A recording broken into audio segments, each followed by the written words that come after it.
So thank you very much, everybody. It is really exciting to be here to talk about collective approach. Just to make sure I've got the technology right here, that's all. So for Allianz, we've been involved with working with Comcare and the Department of Human Services for a bit over 2.5 years now.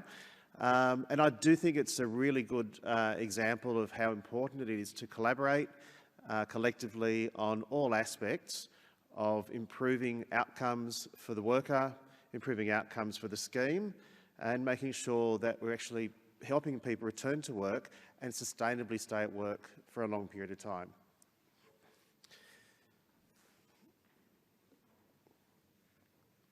So just a few areas we're going to cover off. Might just look at some of the challenges that we've experienced, not just in the Comcare jurisdiction, but across other areas that we operate within. So look at worker engagement as a first issue of challenge. So traditionally there's been a very strong focus on the injury and not on the person.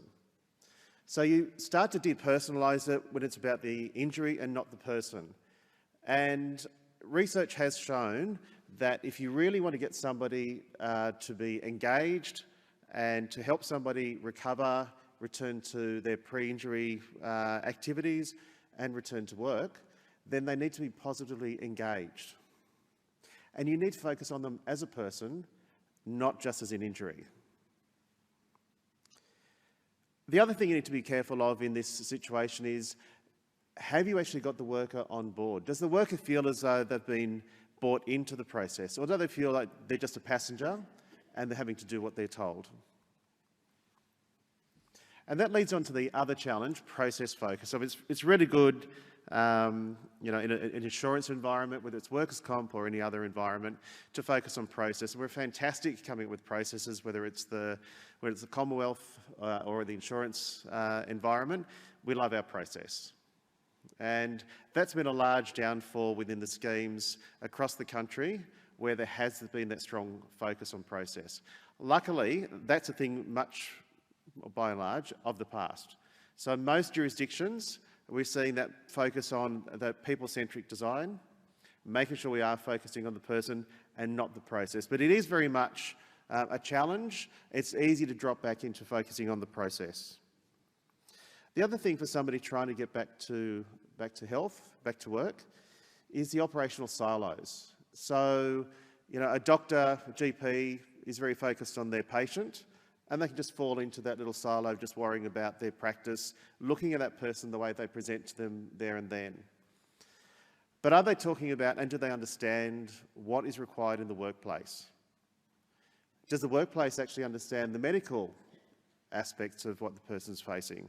Does the insurer have that focus on what the worker needs to support them, and also what the employer needs to actually work together to achieve a positive outcome for everybody? And this can add to stress.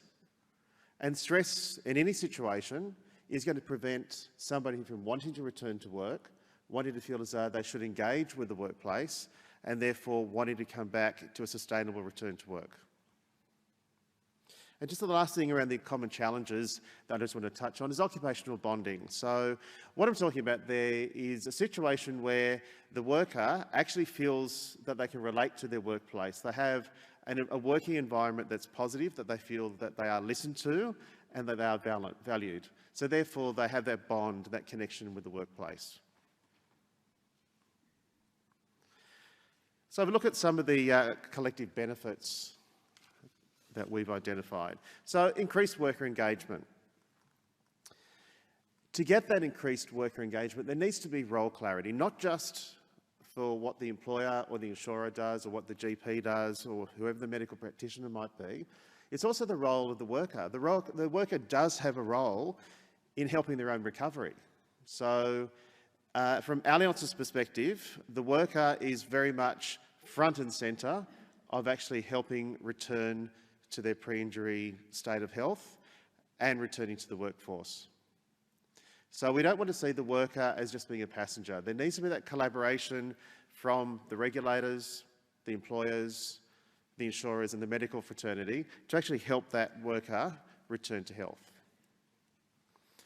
And from an operational outcomes perspective, so Allianz, within the New South Wales government jurisdiction, ran what we call behavioural insights pilot, and we saw over 2,000 workers go through the pilot. So we had a control group as well as the pilot group, and we saw those people who went through behavioural insights had a 27% higher return to work rate than people in the control group. The difference between the control group and those people actually participated actively in the pilot was behavioural insights was all looking at what makes people tick, what makes people want to actually take action. It's all very much about the worker becoming an owner for their recovery and not a passenger through the claim journey. It was about making sure that we removed as much jargon as possible. We made it a simple process. And it all came back to, we wanted to treat the person, the worker as a person, as an individual.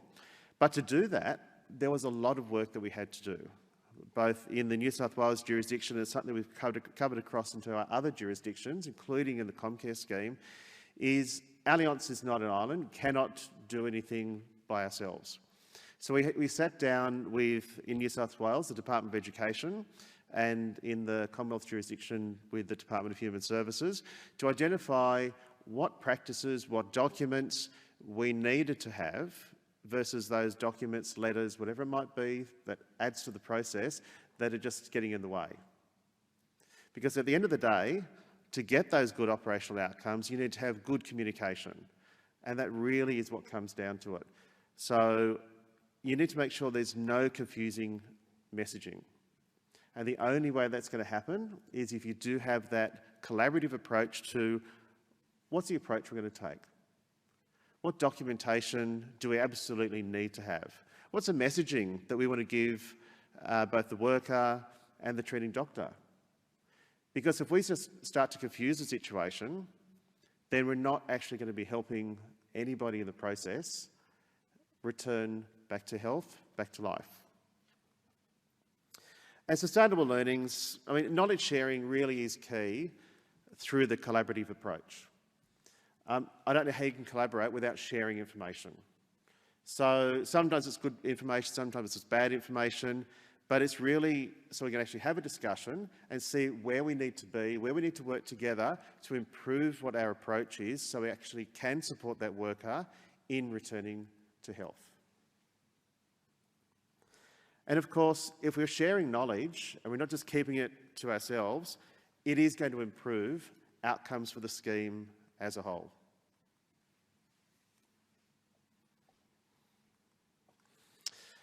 So, not to say that we've got all the answers, but from what we've seen and what we've observed, the solutions that we've come up with are, first one is around co-design. So, co-design means we might have an idea, we might have a blueprint about how we take things forward, but then we'll sit down as a group. And in the more recent example with the contestability pilot, that was as we went through looking at how do we actually work with the RCMs, how do we work through with the delegates, what do the Allianz staff understand their role is. So is it a collaborative role? And that's once again where the communication was really crucial for us.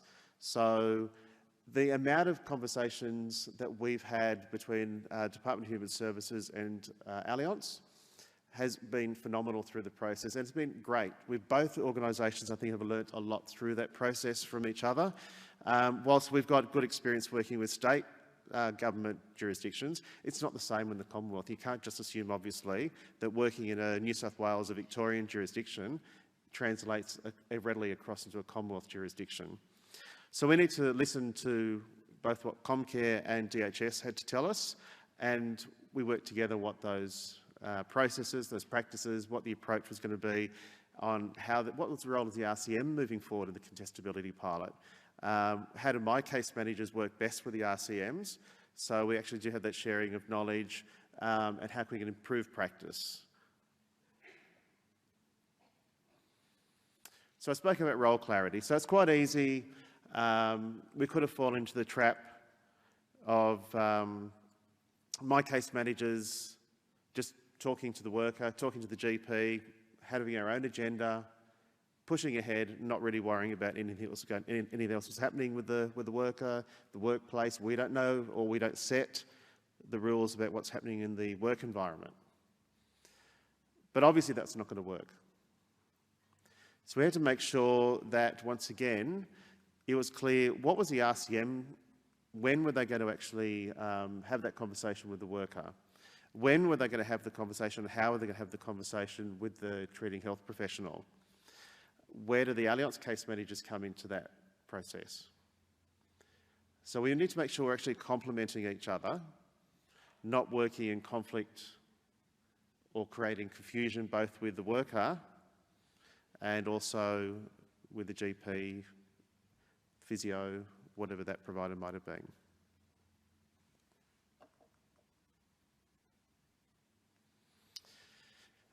I've touched on this a few times. You can't collaborate without communication. So for Allianz in our various jurisdictions, but particularly through the contestability pilot, it was really important that we came in with an open mind, understanding that we have a lot to learn.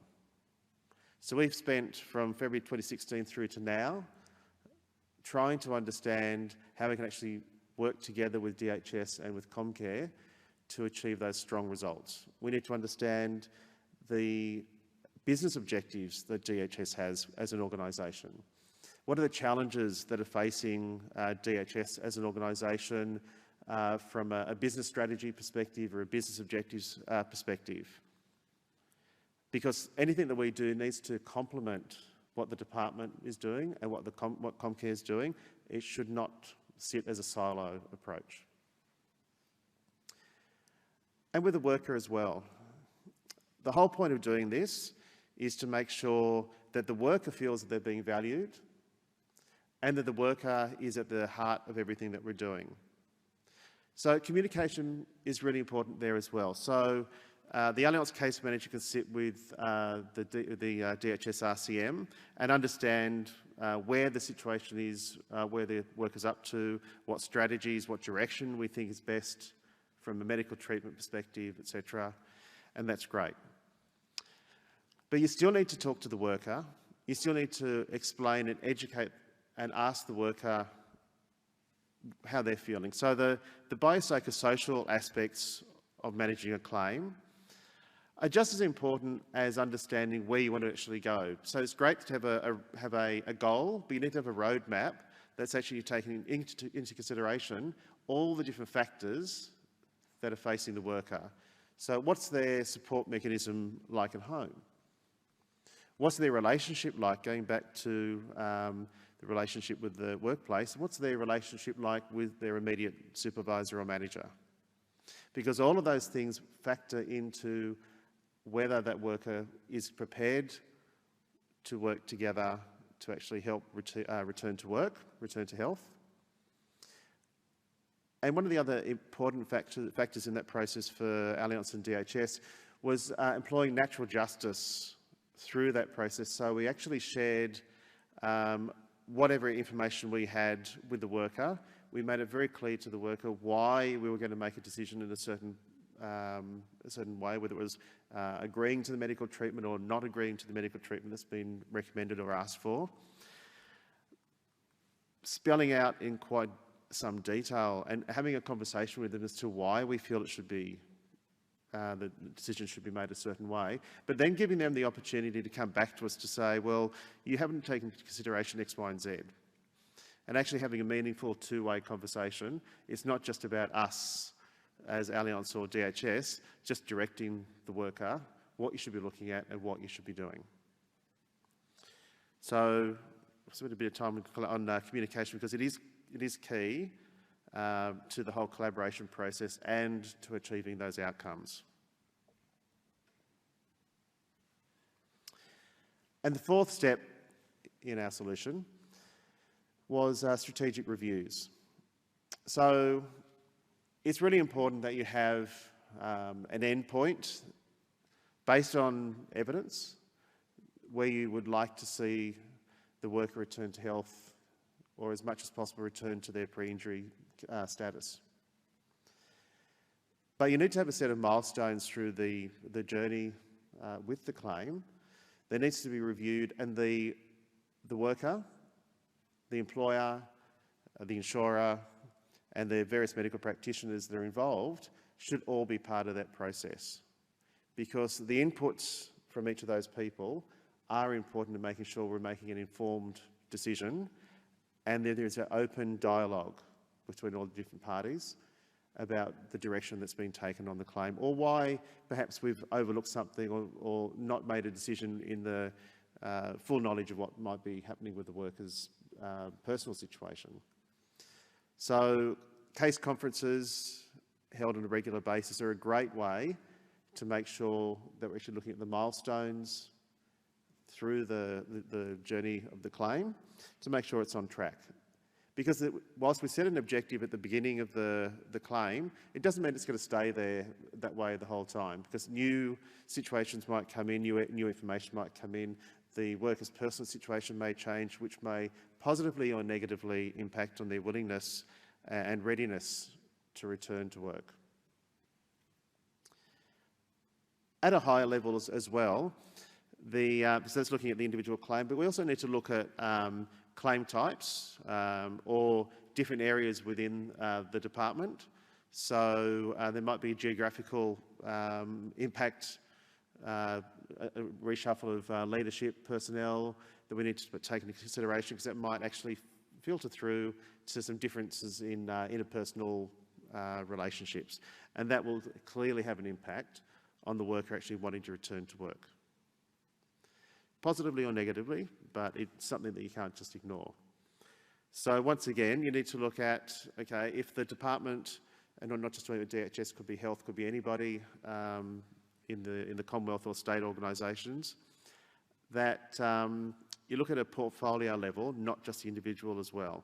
So you may have identify that psychological, we've been talking about mental health earlier in the day, so psychological injuries might be an issue in a particular part of the organisation. So therefore you want to take a portfolio look at that, and this once again comes back to the employer, the insurer and the regulator working together to, one, understanding what is driving those claims, what's causing them in the first place. Once you've identified what the root cause might have been for those claims from occurring, then you can actually start to look at coming up with some solutions. And once again, it's coming up with a collaborative approach, so it's a team effort at how you're actually going to take that position forward so you can actually achieve those results.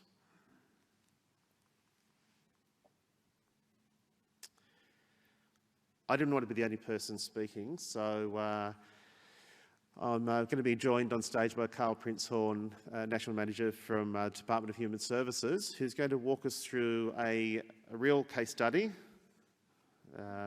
That's also a great example of the collaborative approach. So Carl, if you'd like to join us. Thanks, Mark. Afternoon, guys. We want to give you a sense of a real example of the collaboration, and this is the collaboration predominantly at the heart between the rehab case manager and the Alliance case manager in terms of how we manage the dynamics of an individual case. So I'd like to present you the case of Jane. So Jane's 39, and she suffered a knee injury when chair failed, jolted down, and a meniscus tear was diagnosed that would require surgical intervention. So surgery was done. There was no anticipated major time loss from that, and sustainable duties were able to be provided. Liability was accepted by the delegates, and the surgery was approved. So successful surgery, and after 6 weeks time off and physio sessions and so on, we look like we're on track. Return to work program and the goals were all set, all going well. And so we thought, okay, great. We look like we're on track to a fairly straightforward and easy minor injury to an employee. However, this is when Jane decided to change GPs. And the GP then sought to add ongoing physiotherapy, gym programs, exercise physiology, remedial massage, psychological treatment. Anybody have a similar case? Sounds familiar? GP was very much focused on the interests of their patient, not necessarily on the patient's return to work. And then, of course, we ended up with back injuries and bursitis were flagged by the GP as secondary conditions due to inactivity. Dare I say, the GP didn't have a great sort of grasp of the whole concept of wellness at work and recovery at work.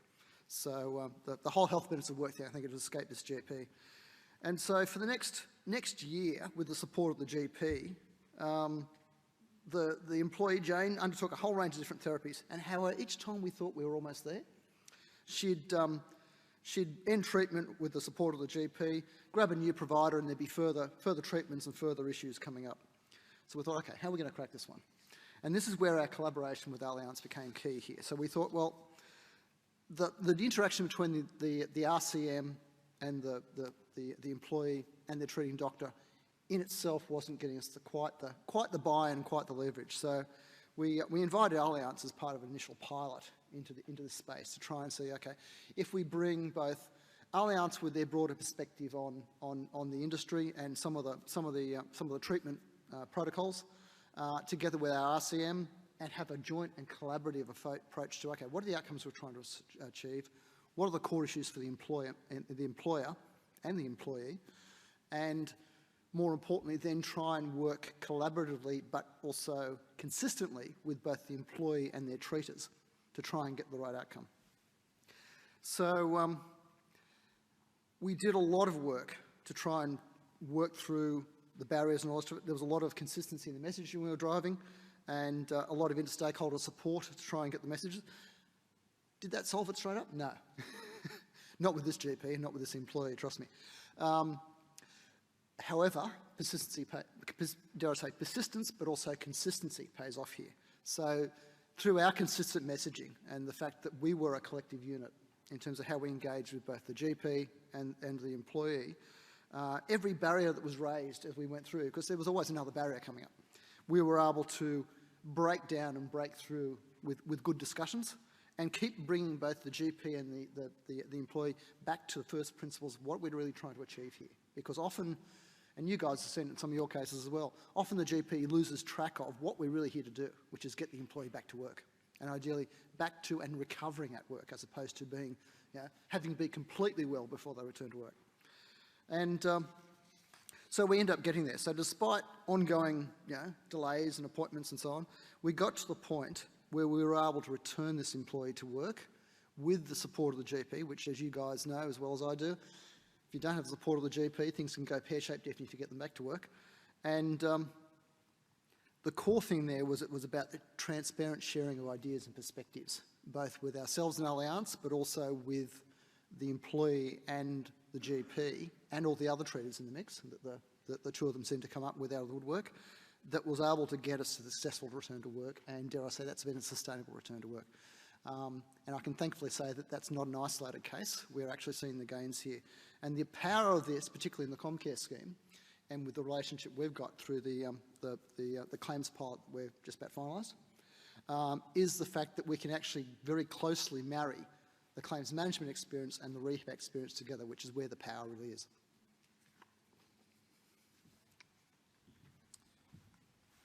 Thanks, Carl. I might ask you to stay here because there might be some questions for you as well. So just wrapping up though, before we move on to questions, the key thing coming through all of this from our perspective is if you don't collaborate, you're not going to come up with a solution that's actually going to generate sustainable outcomes for all parties. It's really important that we're all on board working together so we can actually support that worker's recovery. And it's really important that we are treating the worker as an individual, as a person, not just looking at the injury. But as Carl said, the key thing through all of this is we need to work as a team. So it's about all of us working together. So I'll stop talking and hand over if there's any questions for either Carl or myself.